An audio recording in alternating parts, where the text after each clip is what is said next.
అనగాష్టమి వ్రతానికి నేను కలశాలు పెట్టలేకపోయినందువల్ల పసుపు ముద్దల్ని పెట్టాను.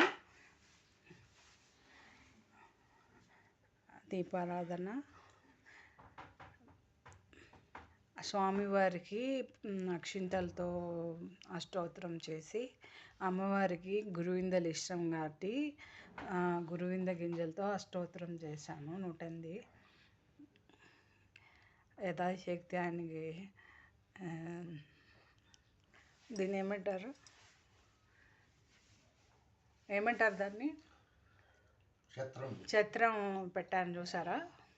యథాశక్తి పూజ చేసుకున్నాను నా పూజా మండపంలో. ఇది రోజు అమ్మవారిని పూజించుకుంటాను. ఇవాళ అయ్యవారిని పెట్టి యథాశక్తి పూజ చేశాను.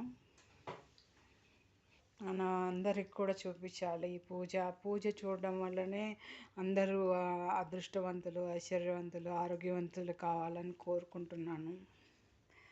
గణపతి పూజ చేశాను అక్కడ ముందు చూసారా.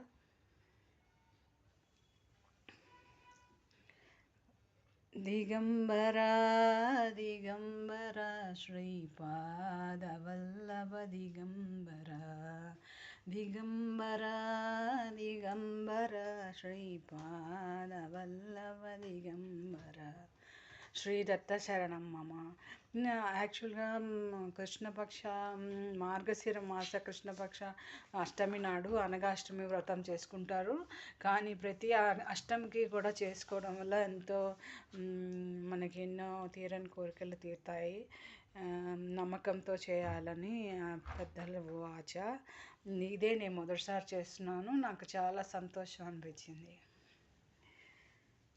శ్రీ దత్త శరణమ్మ. చూశారు కదా, ఇలా కూడా చేసుకునే వీలుందని తెలియబట్టి నేను చేయలేకపోయాననే బాధ లేకుండా యథాశక్తి చేశాను.